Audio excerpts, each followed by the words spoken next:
This quarter for the forum focuses on civil and human rights and how disparities in opportunities and accessibility can affect people's choices and the course of their lives.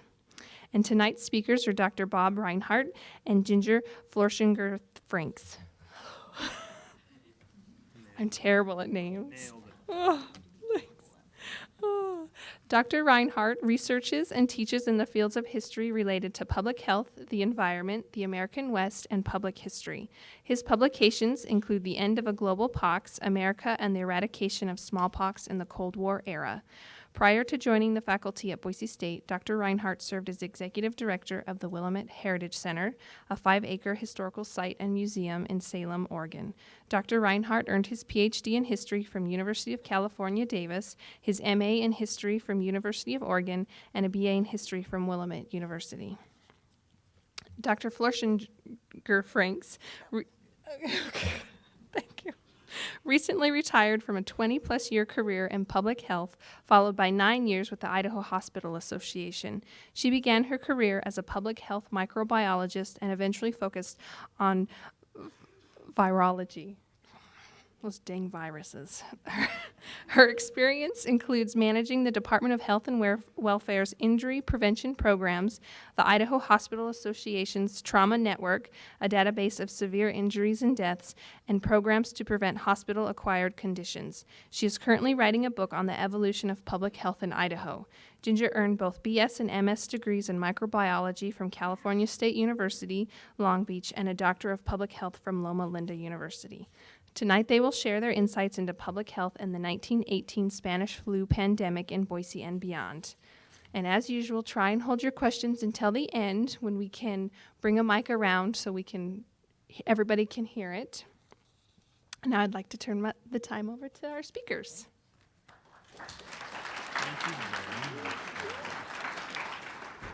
Thank you, Brandy. I would make fun of your mispronunciation of Willamette if I did not just learn the other day that it's supposed to be Idaho. I was saying it Idana, which is how it's pronounced in Oregon. So before I actually get into the meat of things, I'd like to recognize the excellent work and the fantastic staff at the Boise City Department of Arts and History. This department is unlike anything I've seen before. The breadth and depth of their programming, from public talks like this to digital history exhibits to the archival work that they do, it's really extraordinary, and they deserve. I'd like to ask them to stand. Brandy, Terry, Mark, Caitlin, could you please stand and get a round of applause? Thank you as well.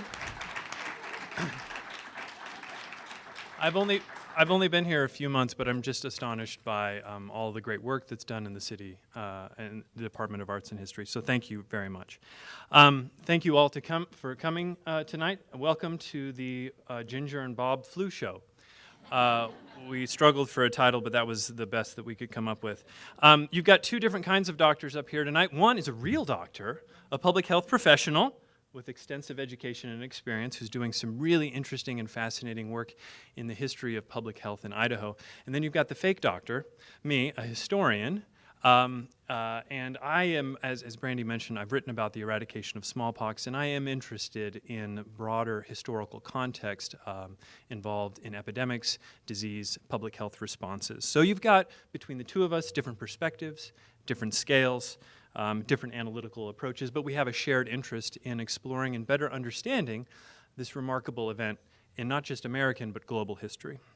A very rough outline of the evening's program. I'll start with some introductions to the Spanish flu, the pandemic at a national and global level, and then Ginger will talk about the flu as it unfolded in Idaho, and then I'll come in at the end for some concluding remarks, particularly thinking about some broader questions that historians ask, not just about the Spanish flu, but about disease in general, particularly as associated with this broader theme of the quarter for the forum about power structures and, as Brandy said, civil and human rights, and how we might be able to explore some of those really interesting questions through the Spanish flu. I'd like to start tonight with some up-to-date or relatively up-to-date statistics on the flu this year. So these are this is some data from the CDC just in the last couple of weeks here. And you've heard about what a bad flu season it was. And this graph shows the red line with the triangles, shows the percentage of visits for influenza-like illnesses, which a couple weeks ago was at 5%, which is relatively high, as you can see. But a few weeks before that, it was close to 8%. In Idaho, it hasn't been as bad. It has been bad, but it's not as bad as the rest of the nation. Our highest rate of hospital visits was at 3.6% for influenza-like illnesses. But nevertheless, there have been 78 deaths from the flu in Idaho this year, which is well above the annual average of 23 deaths. That's the annual average for the last 5 years. And we still have we still have a little while to go in the flu season. Now, this has provoked some news reports at both the national and the local level, some of them moderate, some a little bit more extreme in their reaction, but a lot of talk about this being the worst flu season in a good long while. But not as bad as some folks have pointed out as the pandemic of 1918, 1919, and into 1920. And a lot of these connections have been made. I've seen this quite a bit in the press, thinking about this year's flu season and comparing it, of course, to the flu season from 100 years ago. And this is the 100th this week is the 100th anniversary of the appearance of the strain of flu that would become known as the Spanish flu. And it first appeared in Kansas at a military camp called Camp Funston next to Fort Riley. And here are some images of the camp, this beautiful image from the top, and then also from the hospital there. So the flu appeared in this camp at the beginning of March. By the end of March, there were more than 1,000 cases that had been reported to the camp hospital, leading to 48 dead from pneumonia, which was part of the way that this particular disease unfolded. Now, that was not, at the time, a particularly high rate of death for pneumonia, but it did mark the beginning of 4 waves of the Spanish flu. Beginning in the spring of 1918, and then within 4 months after the appearance of flu here in Kansas, the flu had spread around the globe, from the eastern and western fronts in the war in Europe, to Japan, Africa, India, China, New Zealand, and the Philippines. In many ways, the Spanish flu pandemic was more global than World War I, which is why we call it a pandemic. It's a global epidemic. That was the first wave. It came back to the United States as part of the second wave, the nastier wave, beginning in August of 1918 and through the fall. And here we have an animation of the spread of the flu throughout the United States during the second wave in 1918. This is taken from a really great book by Alfred Crosby called America's Forgotten Pandemic. The third wave struck in the spring of 1919, and then a fourth wave, which is often neglected, in 1920. Ginger will talk more about this. Let me give you some numbers. This is an image of a naval training base in California to give you some sense of the scale, but let me give you some numbers to go along with that. Globally, there were around 500 million cases of the flu. That's about a third of the world's population. There were at least 50 million people that died of the Spanish flu in the world. In the United States, there were about 25 million cases, which is about a quarter of the U.S. population, and around 675,000 deaths. So the Spanish flu was unusual in these numbers, but it was also unusual in how it worked, that is, how it affected people. This, perhaps some of you have seen this graph before. It's a comparison of deaths from flu at different age rates. The dotted line is 1911 to 1917.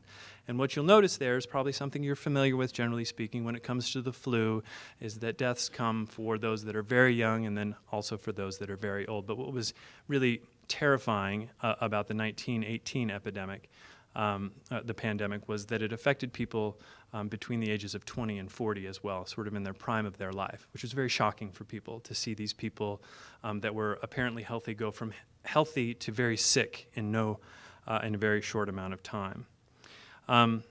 So this is, I think, a really powerful image from the Red Cross, and I want to describe the flu as it was described by a contemporaneous article in the Journal of the American Medical Association. So someone would go from feeling just fine to being laid out flat within 1 to 2 hours, suffering from fever, headaches, weakness, muscle and joint pain, especially in the back, sneezing, congestion, cough, delirium, unconsciousness, blood from the nose, in some cases, blood in the cough, and lots of fluid in the lungs. So much fluid that people often died from the fluid in their lungs.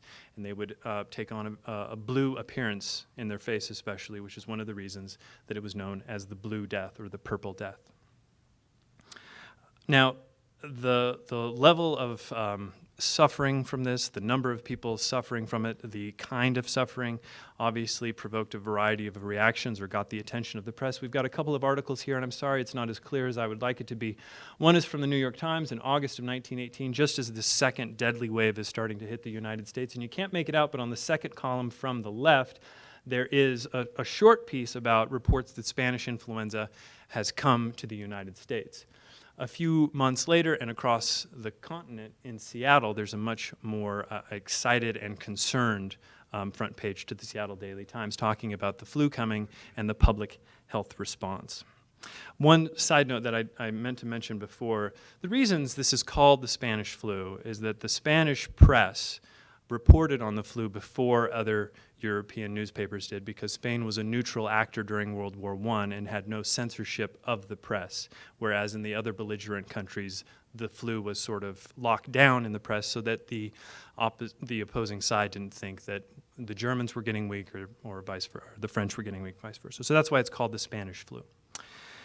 All right, clearly the Spanish flu was much more horrific than anything that we are facing right now, and I think this is actually the next question I want to get into is why was it so horrific? And there are a few different explanations that we can look into, and one is just to blame the virus itself. This is an image of the flu, of the virus as it was reconstituted in 2005. H1N1 was the variety of the flu, and it was a particularly nasty strain of the virus that had an unusually fast process of mutation. And this strain of the flu produced particularly vigorous responses from the vigorous bodies of these people in the prime of their life, so that people would produce so much fluid in their lungs in response to the virus that they would drown because of it. So that's one explanation, is it was a really, really bad bug. Another explanation has to do with the epidemiological conditions in which the flu spread, namely all of the different things that went into World War I. Those army camps, those barracks, those crowded hospitals, the movement of people from rural areas into urban areas where they went from conditions where they were not as exposed to as many diseases to being exposed to many more diseases, and of course, oceanic movement during the war that spread the flu around the globe. These things exacerbated and spread the epidemic. I'm also interested in historical explanations for why this event was so remarkable, because one of those things that's really remarkable about it is it was a surprise in many ways. There was at this time, at the early, in the beginning of the 20th century, a real sense of confidence in the ability of modern medicine to not just identify disease, but be able to control it and even stop it. By the time of the pandemic, scientists had identified the microbes responsible for, and I'm going to have to read the list here, responsible for dysentery, malaria, scarlet fever, leprosy, bubonic plague, typhoid, yellow fever, gangrene, bacterial pneumonia, whooping cough, and syphilis. All of the causes of these diseases had been identified before the pandemic. Moreover, a variety of preventative measures had been around for a little while. The earliest is smallpox. If you would like to know more about smallpox, I have an excellent book on the subject. And that's the first vaccine in 1796, but there are also vaccines before the pandemic for cholera, rabies, tetanus, typhoid fever, and bubonic plague. So there's a real sense that, we are learning how to master diseases, and then the Spanish flu comes along. Another historical explanation for why this was so remarkable were that public health systems and infrastructures, although relatively young and underfunded, were nevertheless improving. Society was taking public health much more seriously. In other words, the pandemic caught the public and public health officials surprised, but also relatively unprepared. What were those responses to the pandemic? Well, one of them was to, and I want to thank someone for bringing up a mask today, was to wear a mask. Actually, the initial responses to the pandemic were disbelief. It's just the flu. You know, we've seen this before, and it's going to go away. Give us a little bit of time. That actually gives way relatively quickly, especially during the second wave, to a real sense of surprise and shock. What is this? Why is this happening? Why is this so bad? Some of the responses to this, actually even as people were still surprised and shocked with it, through these public health measures, some of them were publicity and information. Advertisements like these in a newspaper, as well as posters and pamphlets distributed by the United States Postal Service, by the Federal Railroad Administration, by the Red Cross. Public health officials also sought to close public places, to institute quarantine measures, to ban public gatherings. There were also some vaccines that were used that were at best ineffective, and at worst they could do some real damage to people, but they did not work against the flu. And then there were the surgical masks, these masks of some gauze taped around your face, which unfortunately were not nearly as effective as people would have liked them to be. The virus was way too small, and it would go right through that. There was no cure for the flu. There was only good treatment of symptoms, and this is a really important part of the story. Families and nurses, especially women, were the only thing that people could really do about the Spanish flu. Good care provided either at home or by qualified nurses was the only way to address the flu. After the pandemic, immediately after the pandemic, there were efforts to try to not just improve research into the flu, but also improve public health emergency preparedness measures. State boards of health and the United States Public Health Service tried with limited success to get the rest of the public to pay attention. And in fact, the United States Public Health Service asked Congress in 1920, after the flu, for $1 million to investigate the causes of the flu. And Congress didn't do anything about it. And this is how we get to this place, this interesting spot where the Spanish flu was regarded as forgotten. I'd mentioned before Alfred Crosby's book, America's Forgotten Pandemic, and it's true that if you go back 40, 30, even 20 years ago, you won't see as much about the Spanish flu in textbooks. That's not so much the case now, and in fact there are actually some very good books and a lot of really great research on the Spanish flu. I don't think it's forgotten anymore. I'll refer to some of these books at the end. But I do think, so at a global and national level, I think we know a lot more and have much more awareness of the Spanish flu than, again, 20, 30, 40 years ago. I think at the local level, though, I think there are some really interesting and important stories that we aren't aware of. Before I hand it over to Ginger, we were both really interested in this question. If you wouldn't mind, with a show of hands, how many of you have stories that have been passed down through your family about the Spanish flu?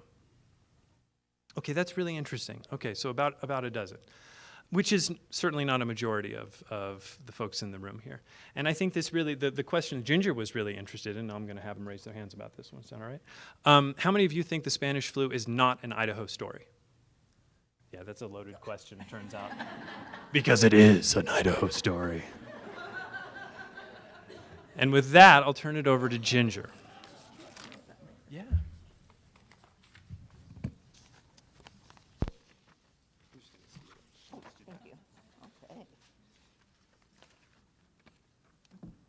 I wander around and wave my hands. I have to have a lapel mic so you can hear me. So in Idaho, where's my clicky? Not only was the Spanish flu forgotten, but it was also hidden. And in part, that was because of our public health structure at the time. In 1885, the territorial legislature decided that we should have boards of health. So they went to the counties. They legislated that the counties would develop a board of health, and it would consist of all the county commissioners plus one physician. And they were very specific about the type of physician they wanted. They wanted one intelligent person residing in the county who shall be an experienced and skillful physician. And there was a reason for this, because at the time there were a lot of medical schools out there that were less than reputable. You could get a medical degree without ever having finished high school, without ever having seen a patient. without ever having taken an anatomy class. So that's why they were so specific. Anyway, the job of these county boards of health was to collect disease reports. They were to establish the rules and regulations that they thought were important for preventing disease from spreading in their counties. And they were also given the authority to declare and lift quarantines, and we're going to come back to that piece later. Then in 1907, a state board of health was formed, and it consisted of 3 physicians. They had to be from 3 different areas of the state. One had to live in Boise, and the state attorney general and the state sanitary engineer. And their job was to collect disease reports from the counties, also their hygiene information. They collected birth and death records. They established local boards of health, and they helped define their powers and their duties. They determined which diseases would be considered reportable, and they could establish quarantines if counties and local boards of health wouldn't do it, and there was a problem.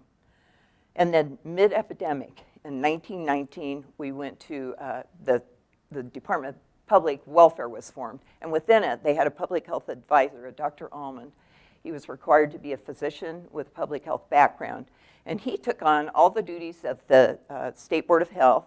He also had a food and dairy inspector. He had chemistry and bacteriology labs, and he had a Bureau of Child Hygiene, which consisted of a part-time clerk who sent a pamphlet to every new mother.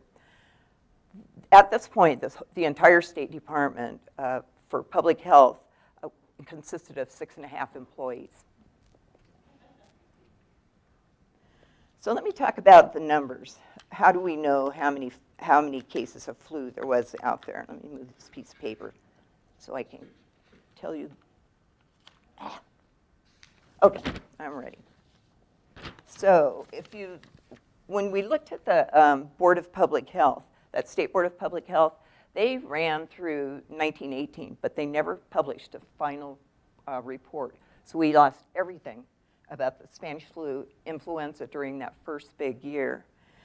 And the Department of Public Welfare, which had Dr. Almond, the public health advisor, was established mid-epidemic, and they turned out the first biennial report in 1919, 1920. And they didn't provide case data by disease. So what it said was there were 13,289 cases of infectious diseases that have been reported to the state. And I quote, "This is manifestly incorrect, as in each month, more than 50% of counties failed to submit a report." They also mentioned briefly that there was a smallpox epidemic going on.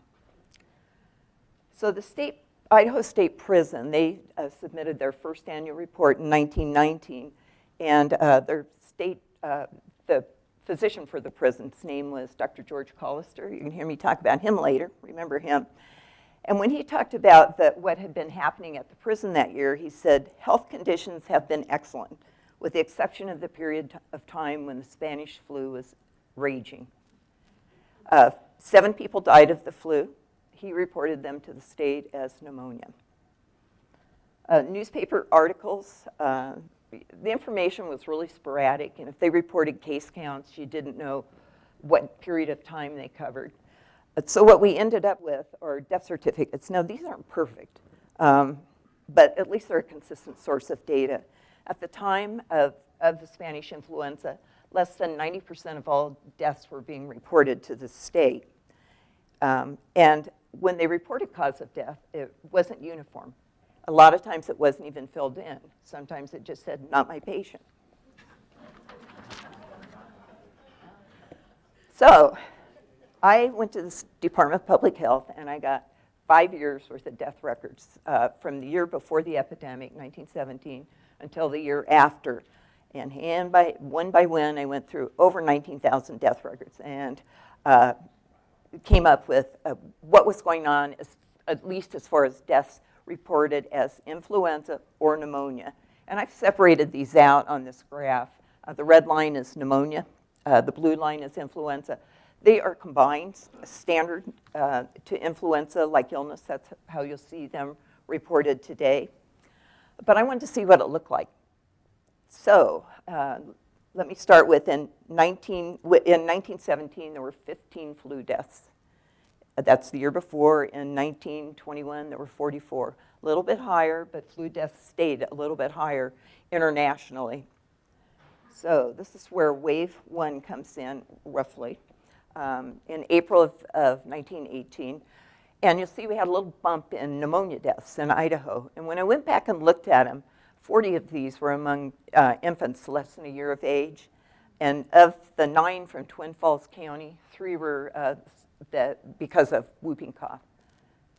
And then this first wave when it hit Idaho, the second wave when it hit Idaho, it hit us in early October.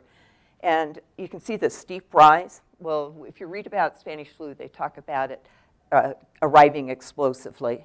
And you can see that it truly did. And then the third wave of the epidemic, for us, it peaked in January 1919. We had the little bump in March. And then things were calm until the next spring when we saw another peak, the not officially recognized fourth wave, although you've seen it officially recognized. But at the time, it wasn't recognized.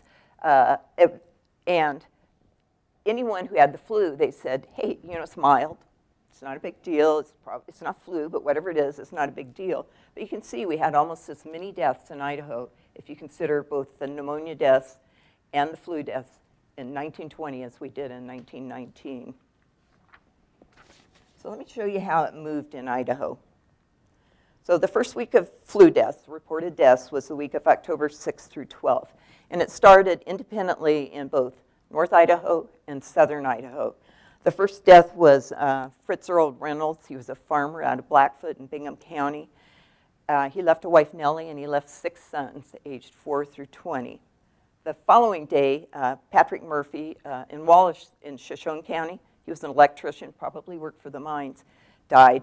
And he was married. I couldn't find anything about his wife, with the exception of inset into his grave as a headstone for Catherine Irene, who was probably his wife.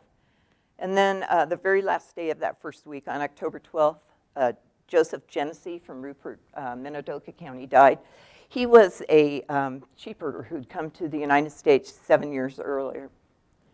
During the next week, the flu spread to 13 more counties. And you can see it kind of moves out from those initial places. The following week, there were deaths in 26 counties in Idaho. We had a total, at that point from the beginning, of 103 deaths. In the fourth week, 9 more counties. But that band separating the northern and southern Idaho still remains. We have a total of 263 deaths at that point. The next week, we have the band remains. 1 more county reported a death, but the band remains, and we have a total of 426 reported deaths. Then by the end of that third wave in January, February, there were deaths in 41 of the 44 counties in Idaho, and we had a total of almost 1,500 deaths reported. The March 1919 bump brought us into, there's only 1 county left that we have not had a reported death. And then finally, in 1920, that fourth wave, by then every single county in Idaho had at least 1 death reported, and we had over 2,000 Spanish flu deaths. So because we didn't have case counts, who was actually ill, I went back and calculated it myself, looking at the number of pneumonias, the number of influenzas, and then excess pneumonia. And what I considered excess pneumonia was I took the number of pneumonias in 1917, the number in 1921, and averaged them. And I said, anything above that number I'm going to consider an excess pneumonia, and I'm going to consider that a flu. So you can see in 1918, we had 170 of those. In 1919, there were no excess pneumonia deaths, but when I went back and went through the death certificates, I found some people in that 20 to 40-year-old age group that had died of pneumonia. And then in 1920, as you can see, with 510 flu deaths and the excess pneumonia deaths, we had just about as many deaths in 1920 when it wasn't supposed to be as serious or as deadly as we did in 1919. So I estimated case counts. I took the influenza and the excess pneumonia deaths. I took the 1920 census, and I took a 2.5% death rate, which is kind of the standard rate that you hear when you read about the Spanish influenza. It was a lot higher depending on the circumstances. So, for instance, in an army camp where people were really crowded together, there was a lot of that secondary pneumonia, the pneumonia that actually made the flu so deadly. The death rates were higher than that. They could be up 6, 8, 10%. And using this information, I calculated in 1918 we had almost 48,000 cases of Spanish flu. In 1919, just over 24,000. In 1920, about 23,000. So we had 95,000 deaths, 22% of our population. And this is knowing that we are definitely undercounting. We don't even have all of our death certificates. We have death reports that don't give a cause of death. And 22%, that's about what they were seeing nationally. So we fit right in there with what was going on nationally. Case rate. Yeah, sorry, thank you. Because I am so used to dealing with death certificates, I sometimes confuse the two. I looked at Ada County, and I did the same thing with the Ada County population. At the time, about 60% of the people who lived in Ada County lived in Boise. And we had almost 5,000 in 1918, 2,600, a little over 2,600 in 1919, and a little over 2,500 in 1920. Almost 10,000 cases, 28% of our population with underreporting. People were really, they received a lot of conflicting information on the flu. Some of these headlines give you that message. So they're getting this real mixed message. Is this a bad thing? Should we be worried about it? So on October 12th, that week that we had that first reported death, the headline, flu is spreading everywhere. This one I'm going to come back to because I have it out of order. Then we hear the disease wanes, all is getting well. And Secretary Bywer, he's our state secretary of the Board of Health, said, hey, things are really bad in Idaho. Then we go up to let me make sure I'm on track here. Then we go up to 300,000, that second one down, 300,000 flu deaths in 3 months. Now, I'm not sure, I couldn't figure out what that was supposed to cover. Like I said, some of these articles, you really couldn't tell what period of time or what area they're covering. But a week later, Meridian's all's well, our epidemic is gone, followed by influenza takes a new lease, now attacking school pupils. And because of the W-shaped curve with the 20 to 40-year-olds being really affected, school kids have been pretty much exempt up to that point. So in beginning of November, a message came out. The physician's name was Dr. William Brady, and I think he might have been a columnist that sent articles to all kinds of newspapers. And he said, you know, this is no big deal. This is the old Russian flu we had 30 years ago. Don't worry about it. We know it's respiratory spread. The best thing you can do is sleep with your windows open, take long walks. He said the one thing that you can do that will help you the most is to take long walks. You need to eat right. You need to keep your strength. In other words, your protection against the flu was to stay healthy. But he didn't convince everyone. Henrietta Womack committed suicide when she got the flu, and we'll never know why. Was it because she was afraid of what was going to happen to her? We just don't know. But in Idaho, our state board of health said, hey, we're taking action. We're going to do everything we can to prevent the flu. And really, what we could do was primarily quarantines and restricting public gatherings. And the State Board of Health did a lot about restricting public gatherings, much to the dismay of many of the counties. As Bob said, there was a vaccine. It really wasn't against the flu. It was against one of the pneumonias. And I don't know that we ever even received that in Idaho. So when you think about quarantines, you can think of them two ways. One is you have an area, you keep people who are sick out. The other is you have an area, someone's sick, you quarantine them in their house, they cannot leave. people can't go in and out of that house. And in Fayette County and Custer County, they decided they were going to keep people out. In Boise City, we thought we might try to quarantine people. A lot of problems with that. So Fayette County, they said, okay, what we're going to do is anybody who comes in our county, we are quarantining them for 48 hours. If they come out if within 48 hours they show no symptoms, then they can move about in our county. Well, they also went to Oregon Short Line Railroad and said, you can't sell tickets to anyone, any point in our county. Custer County took a little bit different tack. They didn't want people in, but within Custer County, Chalice really went overboard. They had guards on their highway, and they turned people away. And if you should happen to get in, they would arrest you. And that happened to a couple hunters. They came up in the daytime, and they wanted to go hunting, and the guards turned them away. So they snuck in at night, and they got arrested, and they got thrown in jail. And they pleaded to the district judge, Judge Cowan. He lived in Mackey nearby. And he issued a writ of habeas corpus to secure their release, but the sheriff refused to honor it. So he said, you know what, I'm going to go visit.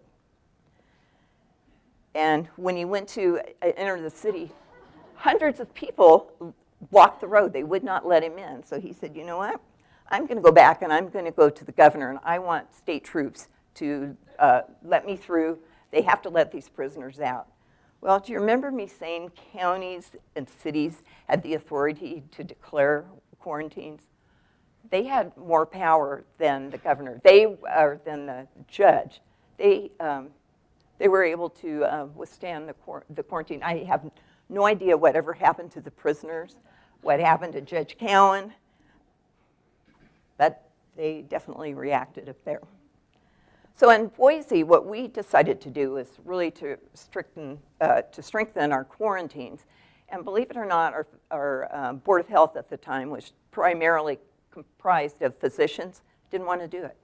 So and the city council did, so the city council said, well, fine, we're just going to reorganize our Board of Health. Now it's going to be the mayor, the city physician, and the city commissioner of public safety. So going back to something Bob said, but overall, the restrictions on what was happening other than quarantines came from the State Board of Health.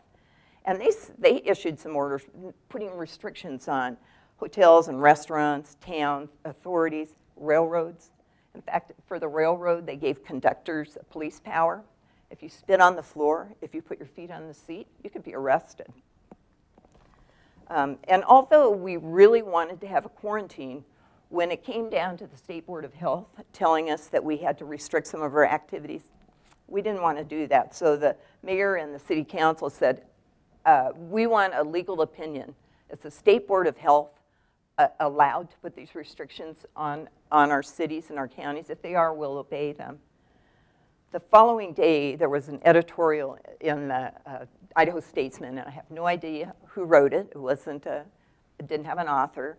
And what they wanted, they didn't want those restrictions, so they said, we, the Boise City, have the experience of our sister states. They have great state health departments. They wouldn't make us do that. In fact, if we took what they said we had to do and we applied it to Boise, we wouldn't even have to resort to restricting activities until we had 400 or 500 cases in our city. And then we had our first case. Actually, we had two cases. One was Dr. George Collister's case. He never did report it as Spanish flu. And the other, as soon as it was reported, the city health officer went out and quarantined the house. The State Board of Health, they knew physicians weren't reporting. So he said, okay, if you're not going to report, then I'm going to suspend all schools. So he's trying to put the pressure on them. You guys have to report. But they didn't. So again, more restrictions on them. They talked about closing stores. In fact, some people did. Stores couldn't remain open until after 6 o'clock at night. Kids weren't allowed to go downtown. Some stores, you can only have one shopper in the store at a time. And you know, the epidemic is continuing to spread in Idaho, and a lot of these counties are starting to set up some of their own restrictions. So for instance, in Franklin County, they use masks, which, as Bob said, didn't really work. A lot of new cases coming in. In Nez Perce County, they had one doctor, and that doctor got sick, and there was no one else to come in, stand in for him. And treatment at the time, if you got flu and pneumonia, you needed treatment of symptoms. In Boise, back to Boise, there was one physician who absolutely refused to report his cases as flu, because if you reported them as flu, you had to quarantine, and he didn't want to do that. I think I must hit the button many times, so we'll hear all of this at once. And there had been at least one death in each of 3 boarding houses in the area. The neighbors were furious. They went to the state, they went to the health officer and said, "You've got to do something. He has to start reporting these as flu so we can get some quarantines going on." And the city health officer said, "Hey, I'm not a physician. I can't change what they said, what they've diagnosed." So they went to the state attorney general and said, can this physician be charged with a crime? And they kind of put him off. And then talk about a mixed message. Our mayor, Mayor Hayes, said, "The public is becoming needlessly alarmed." During this period of time, Agnes Charlotte Stites died. She lived at 410 State Street. Okay, I'm there with my papers now. She died on October 30th. The next day, her baby daughter died. And within 2 more days, a relative of hers, a William Stites, it must have been a brother-in-law, died. And the city physician attended these 3 deaths. All 3 of them were reported as flu. At 410 State Street, there were also 11 young Basque men who died the 2 weeks prior to the Stites. All of those deaths were attended by Dr. George Collister, and all were reported as pneumonia, so he wouldn't have to quarantine. Okay, William Brady. Remember William Brady? He was the guy that said, "Don't worry, no big deal." Well, now he's worried. There are more flu deaths than there were deaths from the war. And he's saying it's most likely this is going to recur, and you better be ready. The health authorities have got to call every single acute respiratory illness. They have to report it, and they have to isolate. And sure enough, within a week, Moscow had a flu back. And this is that March flu bump, and they put all of their restrictions back in place. The same day, there were reported cases of Spanish flu among the members of 20 families. A couple weeks later, down in Twin Falls, they had to reopen the annex to their hospital, the emergency annex they had to set up when the flu hit really hard. Margaret Smith was one of the last people to die in that bump, although it kind of continued down, the death rate kind of continued down, and then it settled back into normal. In February 1920, back in Chicago, there was a conference or Congress of Physicians, and they said, "This will never happen again. We don't have to worry. We're never going to have anything like that, as bad as that happen again." Well, in Glens Ferry, 2 weeks later, they reported 5 deaths from flu since the epidemic began more than 4 weeks earlier. So the 4th wave of that influenza was going on when the Physicians Congress was declaring that it was not a problem. We would never have to worry again. Now, I went back and I found there are 5 people mentioned in this article. I found death certificates for 3 of them. Mrs. Berkeley, she has no cause of death listed on her death certificate. She was attended by a Dr. Davis, Mrs. someone who was, I can't read it. I think it's, well, it doesn't matter. She died, and her death is recorded as flu. The following day, her 3-year-old died, and her death is recorded as pneumonia. So here we are at the end of our epidemic. Nothing has really changed in Idaho. Our public health system is reorganized, but it's still very weak. We still don't have 90% of people reporting their deaths, and we still have very inconsistent reporting. And if I didn't mention it, all 3 of these people were attended by the same physician. All right. So let's very briefly then, so we can get to your questions, return to the theme of this quarter's Fettuccine Forum talks about power structures. The basic premise, as I understand it, that was put together by the committee thinking about this quarter's talks, is that power makes a difference in everything. From the news we consume to the ways that different individuals and groups participate in the struggle for human rights in some of the previous talks that we've had here. And one of the things that I think is really interesting about stories of disease and the public health response is it usually, not usually, but in many cases, the ideas of power and differences between groups of humans are often sort of put into a box called people. And then there's another thing called virus, and it's a much more simple story. It's people versus the virus, and power structures are kind of set aside. And in fact, at a global and national level, some of the histories of Spanish flu do exactly that. I've referenced a couple of times now Alfred Crosby's book, America's Forgotten Pandemic, and at a couple of times in that book, he says things like, and I'll a couple of quotes here. Crosby writes, "By and large, the rich died as readily as the poor." And he also makes the argument that sometimes, quote, epidemics can sometimes increase social cohesion with people from various backgrounds coming together to try to fight the virus. I think this is a really interesting idea that when we're talking about disease, all of these things that we know are important, political, cultural, social differences, power struggles around those kinds of differences seem to sort of get shoved aside, and we're just talking about people versus the disease. But when you take a closer look, when you look especially at the local level, you see these power structures coming through. You see the influence of it. Ginger's already referenced some of the questions surrounding the Basque community in town, and I actually wanted to move forward to a piece that one of the newspaper articles that you found from October 29th.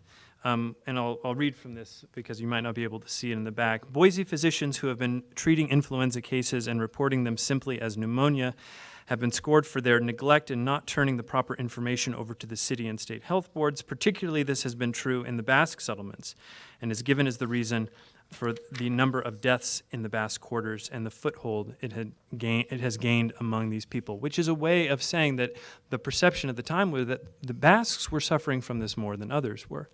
And the more that you look at the Spanish flu at the local level, the more you see these kinds of differences start to emerge. Again, I'm really eager to get to some of your questions, but I want to point to some really great texts on this. The top three are at the global and national level. John Barry's The Great Influenza, again, Alfred Crosby's America's Forgotten Pandemic, and then the last one on the right there, American Pandemic by Nancy Bristow, which is very good. I highly recommend that.